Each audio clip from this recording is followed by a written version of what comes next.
I really hope you enjoyed this video. Subscribe, like, and click the bell to be notified of more fantastic music content just like this.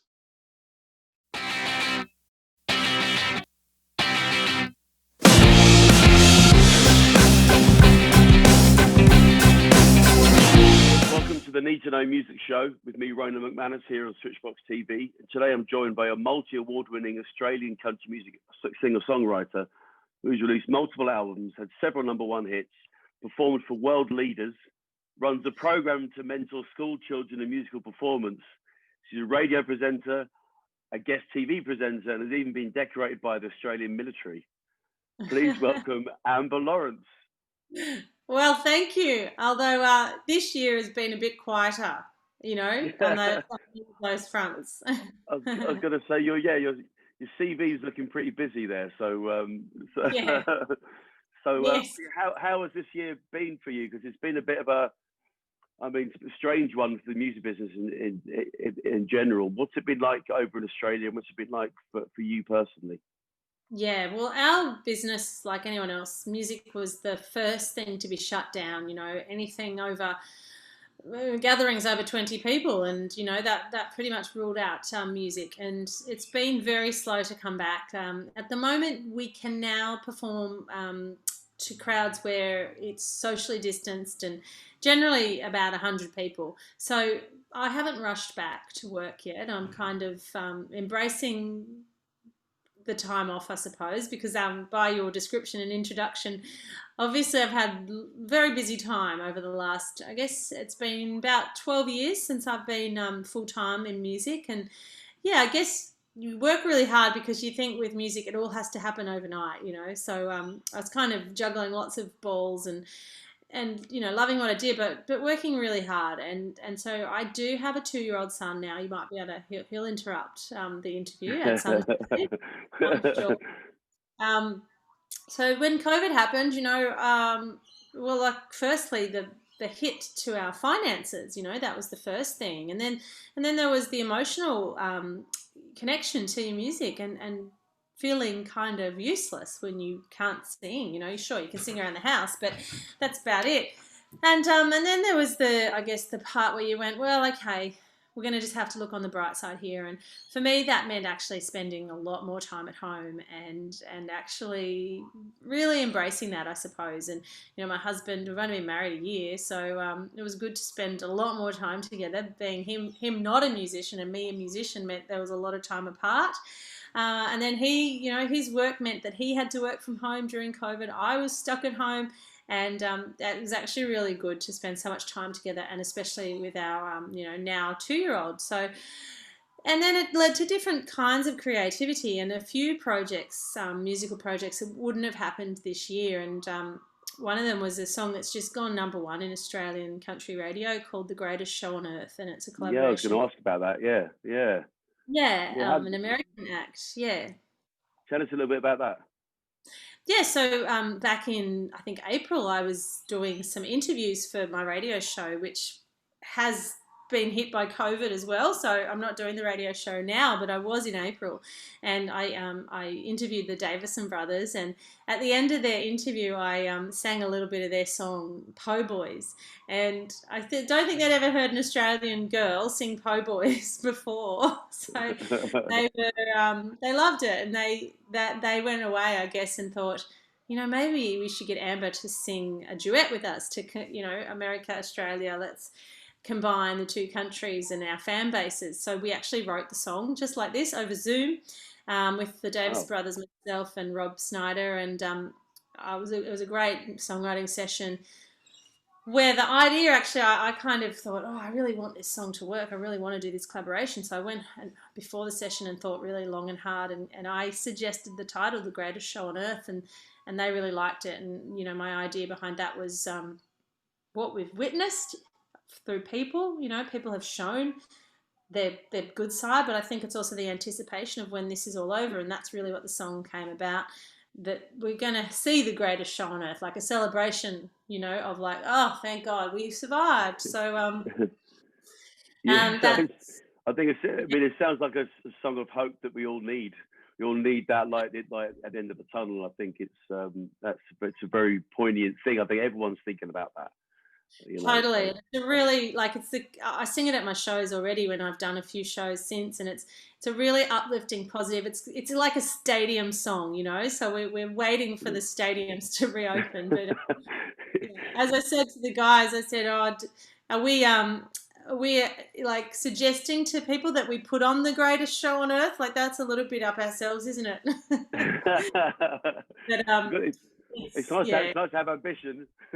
yeah, that's right. Yeah, no, but I guess it's about how we're all going to feel. We're going to feel like we are at the world's best party. But yeah, I mean, Australia, we are feeling like we're coming back to some form of normality, but it can change overnight. So, fingers crossed we get back to work. But yeah, so lots of collaborations happened throughout COVID over Zoom and then, well, none of them in person, all over Zoom. I did another collaboration with three other Australian girls, and it's a classic Australian song called True Blue. And we got over 1.3 million views of that song on Facebook because Oh, it's a classic Australian song and four-part girl harmony. So we kind of nailed it from all the angles, and that's been really great as well. So, you've got to look on the bright side. So there've been some good things that have come out of this as well. I'd like to hear about your musical beginnings, how you got into it, and where it all started for you. Yeah, well, I wasn't a child star. I didn't start young. I started when I finished university, actually, and I studied finance, and I got a job working for Qantas, the airline, Yeah. in finance, and thought that that's what I was going to do for the rest of my life. And then I started. Well, I actually I could kind of sing, I'd do karaoke, and I'd done some singing at school, and I thought now that I'm getting paid, I'm going to pay to get some singing lessons. So I got some singing lessons, and then I got given a guitar for Christmas, and I was about 22 years old. And then my guitar teacher suggested I write some songs, and I said, well, I don't really write songs. And he said, no, after Christmas holidays, I want to hear a new song from you, your first song. And so I started writing songs, and then coincidentally, the boyfriend that gave me that guitar, well, he broke my heart, didn't he? Of course. So, what was I going to do? But I wrote a song, and it was a country song, and I started playing it, and people liked it, and so then I started going, the very slow rise to beginning a original music career, and that was, open mic nights, songwriter nights, talent quests, and I went to Tamworth, which is the capital of the Australian country music industry. I went there in 2004 for a talent quest, and I came second in that talent quest. And then, more doors started opening. The next year I did a different talent quest, came second again. And that kind of convinced me that I had some kind of talent or ability. So Yeah. I It just seems kept that way. writing songs. And in 2007, I released my first album, and that album is called The Mile, and it's still some of Yeah. my fans' favorite album of mine, which is, it's hard. That's hard that you've released many albums since, but your first one's still their favorite. I was gonna say about what's that like getting the first album done and getting it something you can, because you Mm, can play around and play gigs and that thing. I think it's that kind of validation of having your yeah, first your first exactly. album there. What was it? How did that change you? Did that kind of give you? How did you feel when that album was done and kind of Yeah. out there? Well, that was then the catalyst for me deciding to become a full-time musician. So the album came out, and it was really well received, and got some nominations for awards, and it really elevated me to like that next step in my career. And I was at the crossroads then of been working in finance for quite a while, and they were very supportive of my career, and they wanted to keep me in finance and promote me. But I said, but I could have got this music career as well. So eventually I had to make a decision. And that was at that time of that first album. And I just thought, well, it's a pretty easy decision to make. Music is now or never. And so 2008, I became a full-time musician. And then just, every 2 years released new music. And, the climb was gradual but steady. And and now I'm working on my seventh album, and I'm about to release my third children's album, and I just released a DVD. So lots of product. If you guys want to hear any of my music, there's lots out there. Yeah, absolutely. Yeah, I've been really enjoying researching and finding more about you because there's so much to be doing. You've been very busy, and that's how you may have felt like you started late, but you're certainly packed it in. Well, yeah, Tell us that's right. tell us a little bit about the kids albums because that's an interesting Mm, thing. yeah, And one thing I realised listening to the albums, it's like they're really good songs. They're not like do you know yeah, what I mean? It's like they could yeah, think of kids songs. You think they're not going to appeal to adults, but they're really yeah. good songs. Thank you, thank you. Well, the first kids album I did 4 years ago, and I didn't have any children at the time, but I had lots of nieces and nephews, and I also always found that lots of kids would come to my shows, and I think that was because I was able to connect. Just if you've got the inner child inside you, you do. That's it. If that's how I like to have fun on stage. I like to try and connect with the audience. So I think kids can appreciate that. So I had a lot of families and children come into my shows, and I thought I'd really like to do a kids album. And so I wrote the first album. Most of it was written with another songwriter called Alan Caswell, and a few songs by myself. And the idea was for them to be music for kids, but not babies. So we're Yeah. not doing Itsy Wincy Spider. That we do more fun, tongue in cheek, like a little bit of dirt never hurt, a little bit of mud on the Yeah. shirt, I like the things. one about in my belly, or is it the That's chocolate right. cake? Piece of chocolate cake. Where is it? It's in my belly. That's right. And of course, adults appreciate that too, don't they? Where did that cake go? Oh, yes, it's in my belly. So the new album that's coming out in November, it's called The Kids Gone Country #2. Very original, but this time there's an added tagline: "Fun for all the family," because it really is. It's like that traveling family album. It's like I said, it's not the baby album. It's fun songs. If you're 5, 7, 10, and your parents are in the car, you should all be able to sing along, have a laugh. Um, Yeah. a little bit of a joke in each of the songs, and and obviously now I have a 2-year-old. I definitely have a test audience, and I I was mean, going to say he, you got a is he a harsh critic? uh, sometimes he has been known to say, "Mummy, don't sing." Um, I get that sometimes. yeah, Yeah. but he also has he's very biased, but he gets in the car and he says he calls the album "Play Farm" because one of the songs is about a farm. So we get in the car, he goes, "Play Farm," and I'm going, "All right, I'll play it again. I don't mind." I always say So, when my kids say, "Daddy, don't sing," I'm like, "People pay to hear me sing." You that's can't right. I go, "All right, get. fine. You won't go to school then if I don't Yeah. sing." Yeah, yeah. If you don't want to eat, that's fine. Yeah, yeah. All those toys I buy you, they're finished. If I don't sing, yeah. And you had the Aussie Christmas Yeah, album as yeah. well. That was a lot of fun.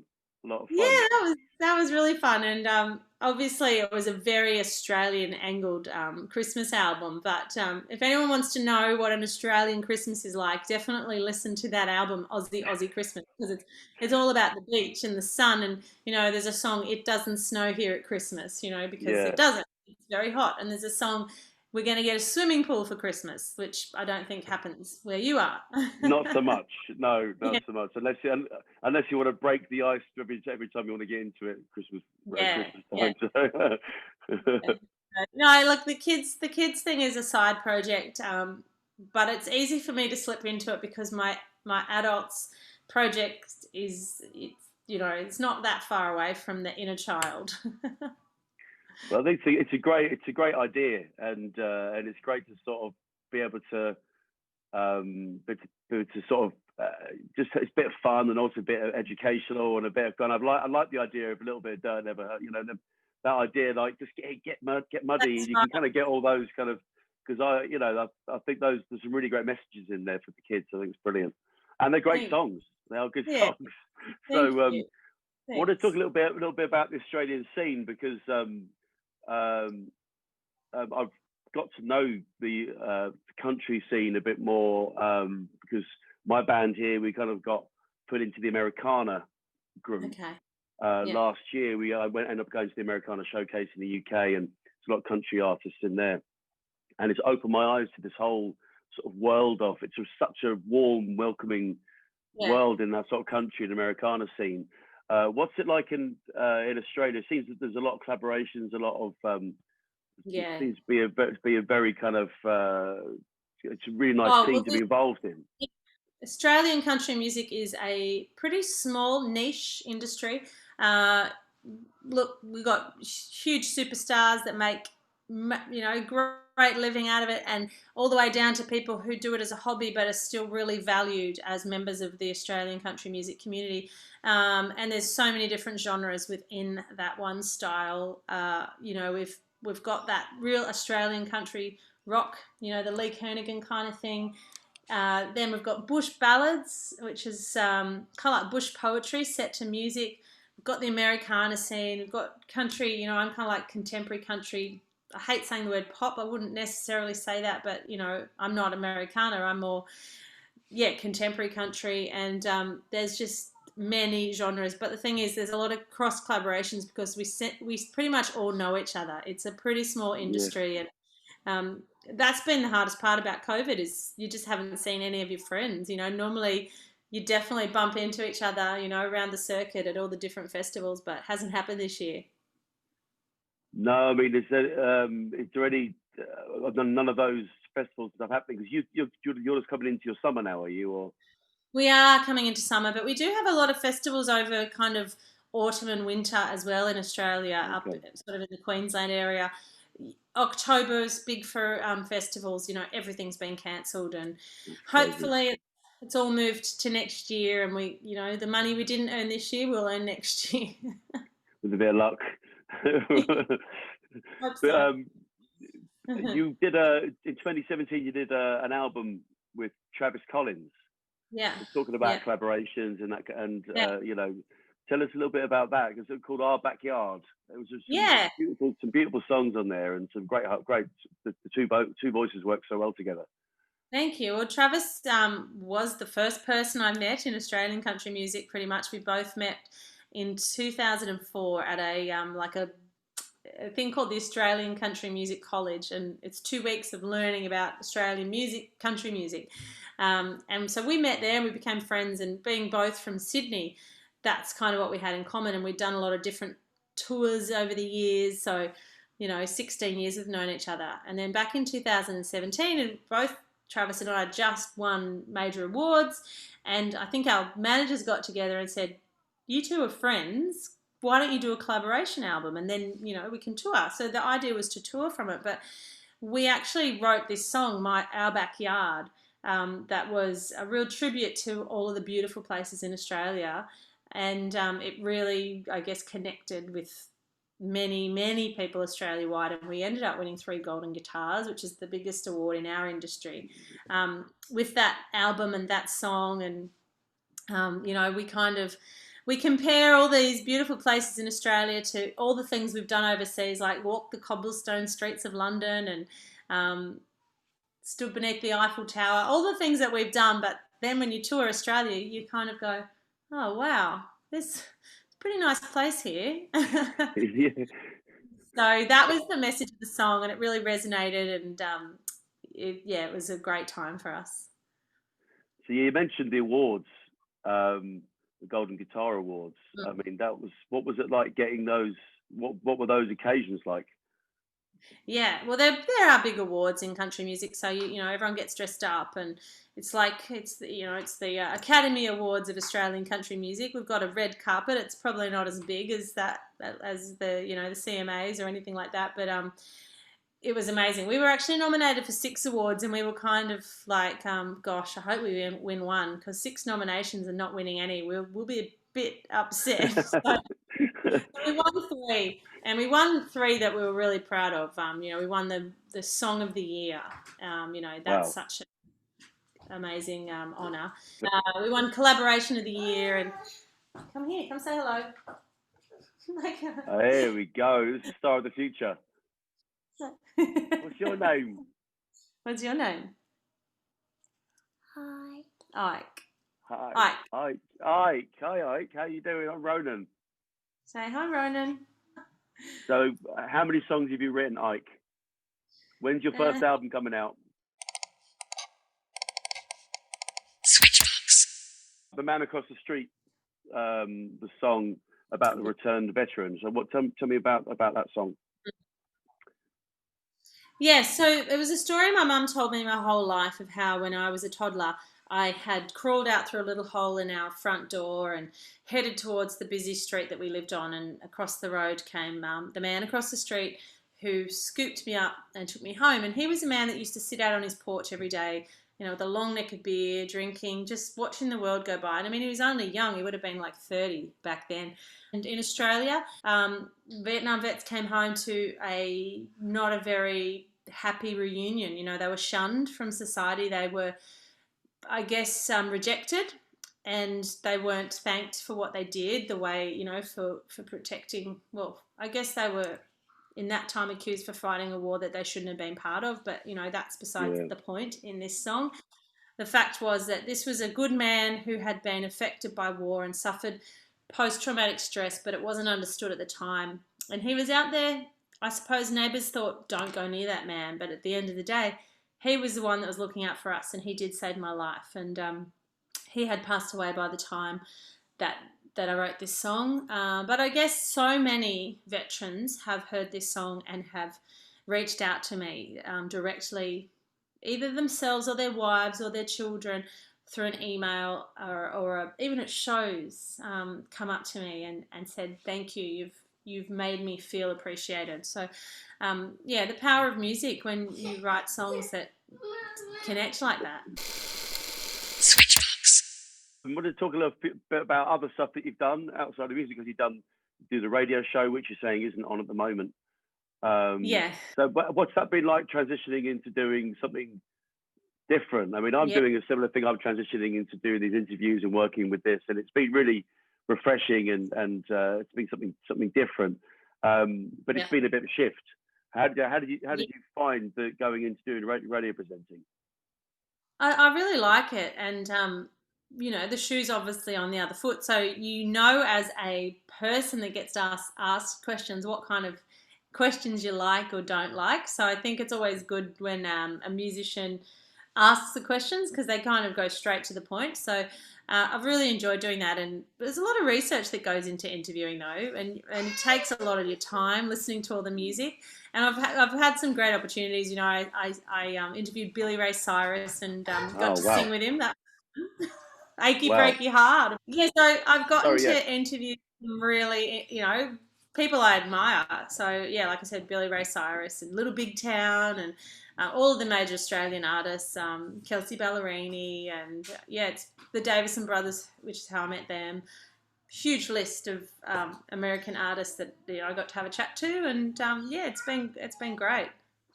Well, I always love the fact that you get to take a book, do the research, you get to sort of get a bit of a deeper dive into one person. I've been listening to your music, and it's been great to really sort of. I would have heard you and maybe listened to a few songs, but to actually go, right, okay, I'm going to really give this a proper listen, and you get to know the person so much better, and I think it's absolutely brilliant. I think it's for me, it's a real treat to do that, and you get to know someone like that. And you actually listen to way more music than you would. Yeah, you do. Exactly. So, exactly. And then you get to speak to the people again, which is great. Yeah, which I liked as well. Yeah. But so you've been doing that, and I also wanted to talk to you about the Australia Day. You talked about the veterans and the kind of the link there. You got an Australia Day Bronze Achievement Award. That must have been a real proud moment. I mean, just from speaking today, I can see how proud you are of your country, how much you love your country, and how much it really comes across. So that must have been a real moment. Yeah, it was unbelievable, really.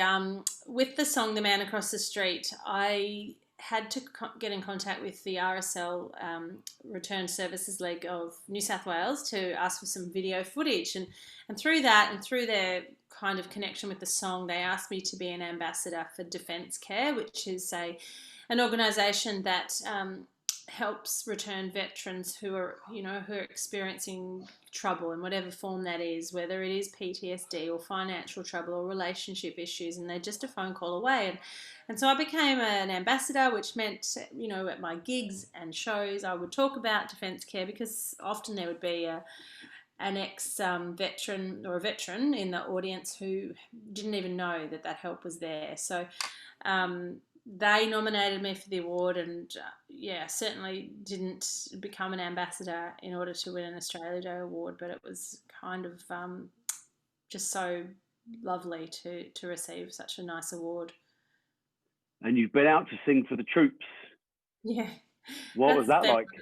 One of the most incredible things I've ever done, to be first East Timor, that was 2008, so a long time ago, and then the Sinai Desert, I think that was around 2011, and then in 2016 I went to Afghanistan, and that was incredible, just to go to places that you would never get to go to as a civilian, but to get no special treatment, which is totally fine, meaning that you get to experience what our soldiers do, what our defence personnel do, wearing your bulletproof vest and your helmet, flying on a Hercules, and just an amazing experience. And then to sing to the troops. Was it quite scary? We felt really safe. Yeah, we did. We felt safe. But there's an unknown factor, and you're told that, and you have to obey all the rules, and security is paramount. And if you breach one of the rules as an artist, you're going to go home. So you're very well versed in what you can and can't do, and that's your safety is so important. But you have to play by the rules as well. So an amazing time, but pretty hard too. Like sitting on a Hercules plane for 5 hours in the nets and the helmet. It's not comfortable, but you can't complain, because we only did it for 10 days, not 6 months deployment or our whole lives. So really grateful to have had that experience. I was going to ask you about career highlights, but that sounds like that's going to be a contender for that one. But looking back on everything you've done, what else has there been a moment or a highlight that you would pick out that is particularly you could be really proud of? Yeah, well, I wrote a song called 100 Year Handshake, and that was a song that became a theme song for the 100-year anniversary or celebration, commemoration of Australia and America's collaboration as two countries. And I was invited to New York to sing that song, and the guests of honour at that event were Donald Trump and Malcolm Turnbull. And that's not why it's the career highlight, but the fact that a song that you write can take you anywhere. And I think that's why apart from the fact that we love what we do, and we love audience engagement, we love singing and performing, we write, I think a lot of us keep writing songs because there is that that X factor of, like, you write a song one day and it puts you on a plane to America. That's what happened with me, and I guess all of my songs have been able to take me on journeys, whether the man across the street might have been the reason I went to Afghanistan, or got that Australia Day award, or so many of my songs make their way into people's lives and I get emails back. They're highlights as well, just because I'm certainly not like the biggest artist in Australia. I'm a niche artist, and if you know me, you might like my music, but otherwise you might have never heard of me, and that's okay. Like, it's my job and I make a living doing it, but for the people that find your music and it becomes a soundtrack to their lives, or they play a song at their wedding, they're like pretty cool highlights too. Yeah, really sort of making that connection with people, and I suppose that's what it's all about, really. And music is emotion, and it's about stirring that emotion in people, and hopefully whether it be an angry one or a loving one or whatever it might be, having sort of reflecting that. It's very validating to get that, I suppose. Yeah. So what's next for you, Amber? What's next? So next is the kids album, and that's in November, and then next year, probably around March, April, we'll start the new next original album. And so I've already got most of the songs ready for that, ready to go. And yes, I guess it's just you just keep on. I mean, I'd like to travel overseas because whilst Australia is a big country, there's a lot of space between our towns and cities. So I have done a lot of Australia, and once the borders open, it'd be nice to try my music out in another country. Apart, I have played in America a bit, but I know there's a great country music scene, whether it's niche or not, in the UK or I don't Especially know, even Ireland. I mean, Europe. Ireland would be huge. Um, Yeah, look, I've got Irish heritage. I can claim that. Um, Absolutely, absolutely. I do it. That's why yeah, I've yeah, got Irish blood, and I played Irish music for years, and country yeah. music's just so huge in Ireland that it would be. I think it'd be a good place for you to go. Yeah, so I think music has shown me many times it can take you anywhere. So yeah, we just keep writing songs, keep connecting with people, and but I am excited about the kids album. And you haven't heard the new stuff yet. You liked the one that you've heard, but the new stuff Yeah. is really quite fun, and that's why I've called it fun for all the family because. Hopefully, when you put it on in the car and the kids are going, play it again, you're not saying no. it's, it's not Baby Shark. There's more in it for us adults. Maybe, maybe. I mean, a lot of parents come up to me and say, "Oh, I want to throw your CD out the window. The kids won't stop playing it." And I go, "Look, Well, I get your that problem, but that means it's good. That means it's good for the kids. If the if, parents if the parents get sick of it. I'm like, too bad. If the kids love it and you hate it, well, I've won." So, Absolutely, absolutely. I always ask for a recommendation part of the show. This seems like this could be a long answer because it sounds like you got a lot of connections, a lot of friends. But we always ask for a recommendation of an artist or a band that people need to know. What would be your recommendation?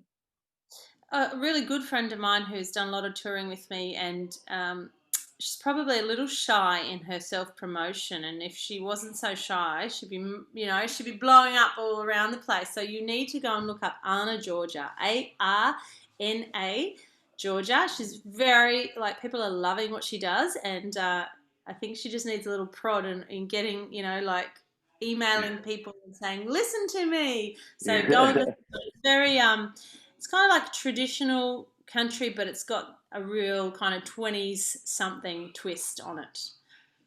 Okay, cool. Well, we'll Yeah, put a link to her stuff um, in the description so people can go and check her out.